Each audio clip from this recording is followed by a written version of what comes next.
Nah, lalu Gogong ini bicara lugas, terbuka, merenah, tapi juga bisa menguasai apa keinginan-keinginan publik, dan itu ada di sosok Mas Ganjar. Nah, hormat sama Ibu Mega yang juga pernah memberikan rasa hormat kepada saya, dan tepat beliau menentukan sikap ya, dan syukur alhamdulillah. Jadi saya berterima kasih kepada Ibu Mega, Wabil Husi, Ibu Megawati, dan kepada PDI Perjuangan yang sudah berani mengambil satu sikap yang tepat menurut saya.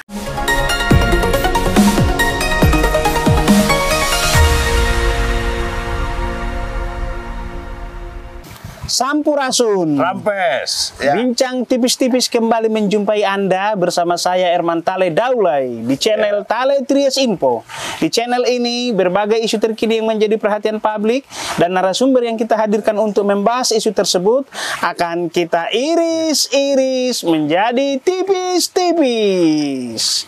Terkait tema kontestasi demokrasi Pilpres 2024, kita menghadirkan bintang tamu Bapak Eka Santosa, mantan Ketua DPRD Jawa Barat, mantan Wakil Ketua Komisi 2 DPR RI dari fraksi PDIP, yang sekarang banyak berkecimpung di dunia lingkungan, menjaga kelestarian alam Jawa Barat, dan juga aktif sebagai tokoh masyarakat adat, kalau nggak salah pengaping, duta Sawala atau sekjen lah kalau bahasa nasionalnya gitu ya kan. Kita akan mengiris tipis-tipis dulu soal kandidat yang menjadi pilihan beliau dan alasan-alasannya. Nah, sekarang Pak Eka, bakal calon presiden kan sudah mengerucut pada 3 sosok ya Pak. Ada Pak Ganjar Pranowo dengan yang dicalonkan Pak PDIP, ada Pak Prabowo yang dicalonkan Partai Gerindra, dan ada Pak Anies Baswedan yang dicalonkan oleh Nasdem, Demokrat, dan PKS. Dari 3 sosok ini tentu semua punya cita-cita membangun bangsa, tetapi yang menjadi selera, pilihan, dan optimisme Bapak bisa membawa cita-cita itu siapa Pak? Sebut nama dulu. Ya, terima kasih Bung Lele, ya Sampurasun. Rampes. Ya, ini satu hal yang saya kira saya pun tidak mau berbahasa-basi. Ya, sebut nama dulu. Kita to the point saja, begitu. Ya, kenapa kami memilih dan lebih mendorong ya, bukan hanya memilih, tapi dari awal pun kami ingin ada sosok kayak Mas Ganjar untuk tampil. Jadi Bapak pilih Ganjar Pranowo. Ya. Alasannya? Ya itu, bahwa kami sebagai bangsa dan sebagai warga bangsa, tentu pemimpin ini harus teruji dari sisi secara ideologi, secara politik, dan dia menunjukkan suatu sikap ketegasannya tentang komitmen kebangsaan, ideologi Pancasila, tentang NKRI, tentang kebinekaan, dan pemahaman terhadap budaya yang memang kita miliki. Dan itu ada di sosok Pak Ganjar Pranowo. Saya melihat bagaimana ketegasan beliau tentang seketika menjadi gubernur ya. Lalu Bapak kenal beliau? Ya, saya mengenal beliau bahkan mungkin sejak sama-sama mahasiswa ya, walaupun dari jauh. Bukan kenal dari koran, dari pemberitaan. Bukan. Kami sama-sama aktivis di GMNI. Beliau di UGM, kebetulan saya agak senior lah sedikit ya karena usia jauh. Tetapi kami melihat bahkan masuk ke partai pun sejak zaman PDI ya, segi 5. Waktu Bapak di Komisi 2, beliau di Komisi 4. Ya, kemudian dilanjutkan kami ketemu lagi sama-sama anggota DPR RI ya, di periode 2004-2009. Waktu itu memang beliau di Komisi 4, saya di Komisi 2, dan pernah di Komisi 3 sebentar. Dan saya sering komunikasi. Saya melihat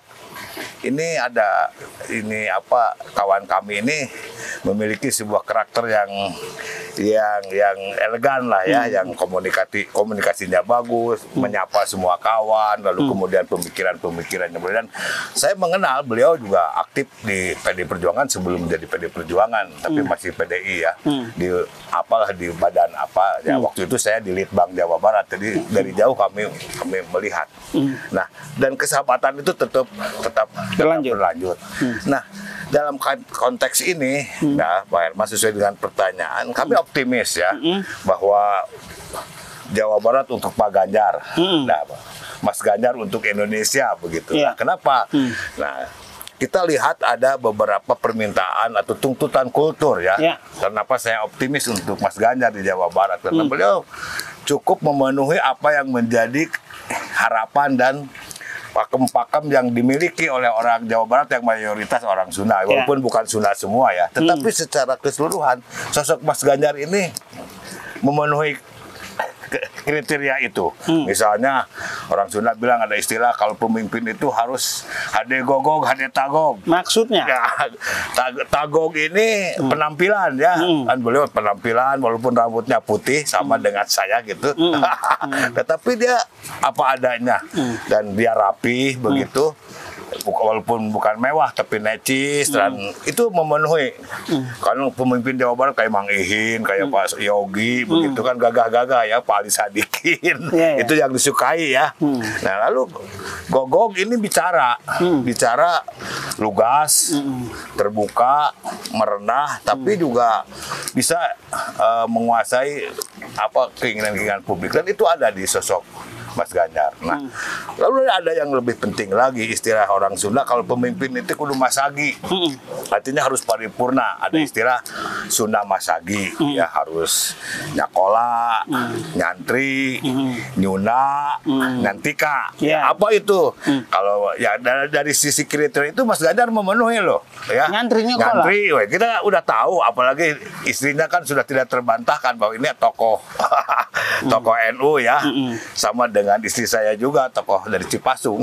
Jadi kami mengenal persis penelusuran sejarah dari soal komitmen kesantriannya. Artinya orang yang paham dan menjalankan apa yang menjadi kewajiban itu diperlukan pemimpin di Sunda. Kedua, nyakola ya, dia intelektual ya, bahkan jadi ketua IKA dipercaya oleh sebuah universitas yang melahirkan presiden loh. Pak Jokowi juga anggota beliau kan dari UGM, gitu loh enggak? Dari Kegama. Lalu Nyunda bukan berarti harus orang Sunda juga, artinya bewes ya, tetapi memahami. Dan saya melihat dialog beliau masuk ke Baduy, lalu dengan masyarakat adat kami juga ada komunikasi walaupun lewat konvensi ya, bukan langsung face to face, tetapi beliau sangat respect dan beliau juga mensupport apa yang menjadi pemahaman kami, misalnya tentang hutan dan sebagainya, itu dari aspek kesundaan. Jadi sebab dalam kriteria itu budaya ini identik dengan penguasaan terhadap hablum minallah, hablum minanas, hablum minalam. Nah, Mas Ganjar ini masuk ke situ. Lalu terakhir nyantika. Nyantika itu beretika, rendah hati dan mahabudaya. Saya melihat ya, beliau bermampu menari, lalu mendorong pendidikan dalam bidang budaya dan mulai menempatkan budaya yang universal itu sebagai sebuah kekuatan moral ya. Dan Bapak bukan berarti sebagai pencitraan yang begini-begini. Oh iya, ya, saya kira beliau menjiwai ya, dan sikap itunya juga diterapkan dalam bentuk beliau keseharian kan. Selalu pakai adat, dia tampaknya lebih merasa pede dan gagah ketika pakai baju adat Jawa daripada pakai resmi baju gubernur ya. Itu kan menunjukkan, dan saya kira iya bahwa presiden ini bukan hanya pemimpin pemerintah, ini pemimpin rakyat. Dia harus memang berangkat dari sebuah pemahaman culture ya, dan beliau juga tidak kaku ketika masuk ke Baduy, bisa makan bareng saya lihat, lalu datang ke Sulawesi bahkan ke Aceh, beliau pun diterima dan bisa berkomunikasi. Artinya beliau adalah sosok yang bisa mewakili kebudayaan Nusantara. Ya, pemimpin itu kan solusi Pak. Persoalan bangsa ini Pak Eka sedikit banyak kan sudah diagnosa. Permasalahan di masyarakat Jawa Barat ini sama aja dengan masyarakat nasional ya Pak ya. Lingkungan, pangan, ya kan, SDM. Apakah Bapak yakin Ganjar jadi jawaban itu? Ya, saya kira ya, kayak melihat visual misalnya di dalam soal persepsi soal lingkungan. Saya pernah dialog dengan teman-teman Forum Penyelamat Hutan Jawa. Beliau welcome dan beliau setuju bahwa bagaimana hutan harus dijaga, tentang konsep-konsep keseimbangan. Lalu juga dalam aspek ketahanan pangan, saya kira sampai masyarakatnya mengekspresikan gambar beliau di sawah, artinya kan diterima ya. Dan ada satu pengalaman, Bung, ini luar biasa. Jadi saya pernah ada satu pekerjaan ya, lalu tenaga kerjanya mengambil dari daerah perbatasan. Jawa Barat, Jawa Tengah, ini di daerah Ciamis. Maaf sekali ya, bukan saya ini. Lalu ada negosiasi harga begitu yang ini mau diborongkan atau mau bagaimana, mau harian. Terus tanya, saya bilang kamu hentikan dulu ngomong ini, saya mau ada pergi. Padahal saya ketemu Mas Ganjar. Lalu dia marah-marah, Mas, kok Bapak lama? Jangan marah, saya bilang, saya baru ketemu gubernur kamu, ada satu perlihatan kawan nikah ya. Lalu ketemu ngobrol sama Mas Ganjar. Loh, Bapak kenal Mas Ganjar? Oh iya. Nih fotonya, saya bilang baru ketemu. Wah, itu gubernur saya, Pak. Udah Bapak jangan ngomong harga, katanya. Nah, saya kaget betapa di garis bawah ini, di grassroots masyarakat Jawa Tengah. Oh iya, kalau Jawa Tengah ya. Kalau Jawa Tengah ya. Iya, artinya Jawa Tengah, ya, sangat diterima ya. Itu ukurannya sampai Bapak punya uang berapa silakan aja. Kalau kawannya Mas Ganjar, katanya. Ya saya sempat sampaikan juga kemarin. Artinya dari situ saya melihat satu hubungan emosional yang sangat rekat sama dekat. Itu ya namanya tukang buruh tani tukang gali ini kan masyarakat paling bawah. Itu saya kira satu ekspresi yang spontan yang bisa menjadi parameter, dan sosok ini diperlukan ya. Kembali kepada apalagi beliau memiliki latar belakang dan dengan kemarhayanannya sebagai GMND, dan saya kira saya terima kasih, hormat sama Ibu Mega yang juga pernah memberikan rasa hormat kepada saya, dan tepat beliau menentukan sikap ya, dan syukur alhamdulillah. Jadi saya berterima kasih kepada Ibu Mega, Wabil Husi, Ibu Megawati, dan kepada PDI Perjuangan yang sudah berani mengambil satu sikap yang tepat menurut saya. Di suara-suara di masyarakat Sunda tentang pencapresan Pak Ganjar, setidaknya di lingkungan Bapak posisi di mana nanti kalau Pak Ganjar sudah resmi mendaftar? Bapak posisinya sebagai apa? Ini harus saya tidak berhitung apapun. Bukan jadi ketua relawan, bukan. Semua relawan saya dorong, dan saya sudah tetapkan dalam pengabdian saya untuk Indonesia, masa depan Indonesia ke depan, untuk Mas Ganjar.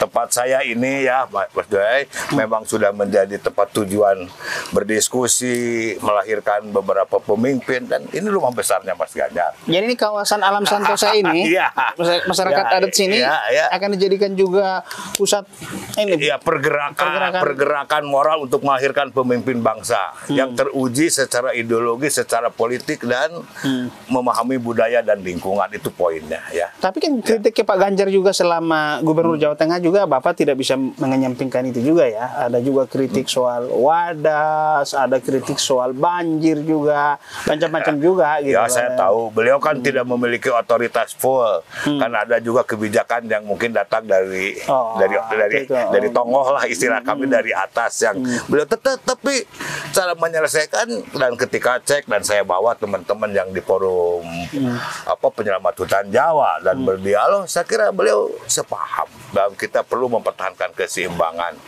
ya, pola lingkungan menjadi sebuah perhatian beliau ya, dan tentu bahwa komitmen apa yang landasan diletakkan oleh Pak Jokowi yang kemudian menjadi simpati dunia, dan hari ini kita ada kemajuan bisa dilanjutkan oleh beliau ya. Lepas dari ke depan kan ini Pak, pemimpin itu nggak boleh lagi arogan ya Pak ya, harus egaliter. Kan dari persinggungan Bapak berkawan dengan Pak Ganjar ini selama ini secara pribadi gimana Bapak? Ya, saya kira rendah hati beliau dan welcome kepada kawan dan tidak pernah lupa. Buktinya saya ada ngumpul. Jadi ada yang bilang beliau ini agak sombong juga katanya. Waktu Ibu Mega ya, saya kan sudah tidak formal di PDI walaupun jiwa saya ya. Orang nggak pernah percaya kalau saya tetap orang merah ya. Tapi saya hadir, ya udah, waktu Ibu Mega dapat penghargaan Honoris Causa dari Unpad, saya pamitan dan ketemu beliau, Kang kesini, katanya, ayo dong, itu salaman sama Mbak, kasih selamat. Saya diseret sama beliau, dan salam, ayo salam, dan saya salaman dan ikutan selamat. Nah, itu beliau. Jadi tidak pernah lupa sama kawan ya, sama kawan, lalu selalu diterima secara baik, dan di luar kerenahan dirinya, tapi saya tegas. Ya, Saya mengerti dan saya tidak pernah memaksakan, tidak pernah mengganggu beliau dalam kepentingan beliau sebagai gubernur ya, misalnya ada fasilitas atau apa, dan kita fair, dan saya tahu, saya bangga bagaimana beliau bisa mengungkap beberapa hal yang bersifat manipulatif, misal sikap-sikap tegas dalam hal mensikapi fenomena-fenomena manipulasi yang memang sampai ini hari begitu masih menggumpal di negara ini. Saya kira, saya yakin dan percaya beliau orang bersih. Nah, di kasus-kasus tertentu bahkan saya mendapat keterangan, bahkan ada kawan saya yang bicara, ini agak sensitif, maaf ya, Pak Nukman Abdul Hakim, mantan wakil gubernur, ketika ada sedikit masalah yang pernah diisukan juga beliau yang mengatakan sama saya bahwa saya diselamatkan karena Ganjar Pranowo. Maksudnya gimana, Kang? Karena saya dilarang menerima sesuatu waktu di Komisi 2 ya, tentang apalah, orang tahu isu-isunya. Jadi bukan dari keterangan beliau saya dapat, tapi dari Pak Nukman Abdul Hakim, mantan wakil gubernur Jawa Barat, tokoh NU, yang kebetulan pada saat itu sama-sama di Komisi 2. Yang menyelamatkan saya Ganjar Pranowo, katanya. Masa Ganjar Pranowo melarang saya untuk menerima bagi-bagi kue itu. Nah, saya bangga dan saya yakin bahwa beliau bersih ya, dan dia nah sebab saya tahu kenapa, sebab waktu zaman saya pimpinan Komisi 2 itu yang disebut single identity ya, yang kemudian di periode 2009-2014 kedudukan saya digantikan oleh beliau sebagai wakil Komisi 2. Enggak, Pak, ya, sebagai politisi kan Bapak punya naluri. Ya. Sejak berteman dengan beliau, Bapak punya feeling nggak kalau beliau ini akan capres? Serius ini, bukan dicocok-cocokin. Enggak. Saya nothing tulus ya. Jadi ada suatu pertemuan, ini ada kawan dari tokoh GMNI juga, tokoh dari dulu sama-sama satu fraksi, yang sengaja secara khusus dia mengangkut pernikahan anaknya di Bandung. Padahal dia dari mana? Dari Sulawesi ya. Ini adalah tokoh mantan anggota fraksi juga. Lalu kenapa? Ya ayo kita kumpul. Itu kira-kira kejadian 4 tahun yang lalu ya. Nah disitulah kami, di situ mengundang Mas Ganjar. Di kami hadir ada tokoh-tokoh, ada profesornya, Profesor Sidobyo Adi, ada Dr. Andi, ada tokoh Bastaman, aktivis, dan banyak teman-teman kami yang sengaja. Ayo Mas, saatnya negara ini dilanjutkan dan diselamatkan. Kami percaya sosok diri Mas Ganjar yang sudah teruji secara ideologi politis dan punya kemampuan dan punya skill untuk bisa membangun Indonesia. Maju Mas, maju Mas. Kami ada di belakang. Dan saya komunikasikan, alhamdulillah Pak Rahman Daulay, ketika saya juga ya minimal ke orang tua kami, seperti di Jawa Barat banyak tokoh ya. Ya putranya Pak Solihin juga saya tahu bersilaturahmi. Ini saya yang terutama saya ke olot-olot. Olot-olot, ini siapa? Sahaya presiden urang karep. Siapa presiden? Eta we sudah gubernur Jawa Tengah. Kan tidak jelas. Jadi artinya secara moral kami mendapat sebuah support, dan saya yakin ya kali ini pilihan Ibu Mega, atau katakan ya yang kemarin di Jawa Barat khusus, ini provinsi terbesar suaranya loh. Ya 33 atau 35 DPT. Ya, Mas Ganjar masuk kepada kriteria. Ya, dan kita akan berupaya bagaimana Jawa Barat bisa mengungguli dari calon yang lain dalam pilpres yang akan datang. Pak Ganjar udah pernah datang ke alam pernah beliau, tetapi ada prioritas hanya video call ya, kita berkomunikasi. Ya, suasana batin lain ya. Dan tadi karena saya kembali Jawa Barat ini memiliki sebuah kekhususan secara geopolitik ya, yang terbagi. Ada sekarang megapolitan di Bodebek, ada juga Priangan yang masih seperti itu, lalu ada juga Pantura dan sebagainya, dan terbagi beberapa kultur ya, dan kultur Mas Ganjar dalam hal berkomunikasi bisa diterima oleh geopolitik tadi, oleh pembagian. Lalu secara sosiologi ya beliau banyak nih orang Sunda namanya Ganjar kok. Ya, bahkan intelektual, misalnya rektor Unpad namanya Ganjar Kurnia. Bahkan ada yang minta, Pak bikin kami persatuan Ganjar-Ganjar. Pak Ganjar itu orang mana? Jangan-jangan orang Sunda. Iya, saya bilang mesti keturunan Galuh.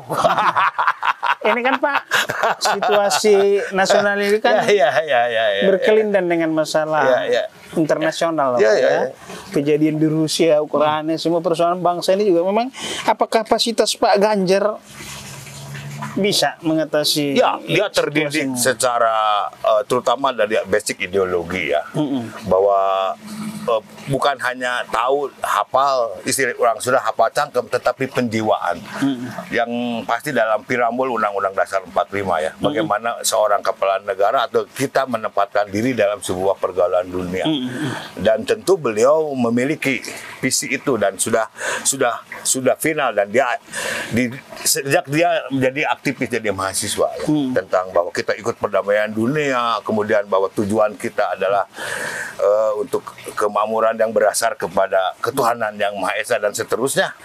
Saya kira dimiliki oleh beliau, dan saya yakin itu bahwa beliau adalah sosok yang sangat menjiwai dan paham tentang basic ideologi Pancasila. Oh iya. Demikian bincang tipis-tipis dengan Bapak Eka Santosa, tokoh kultural Jawa Barat.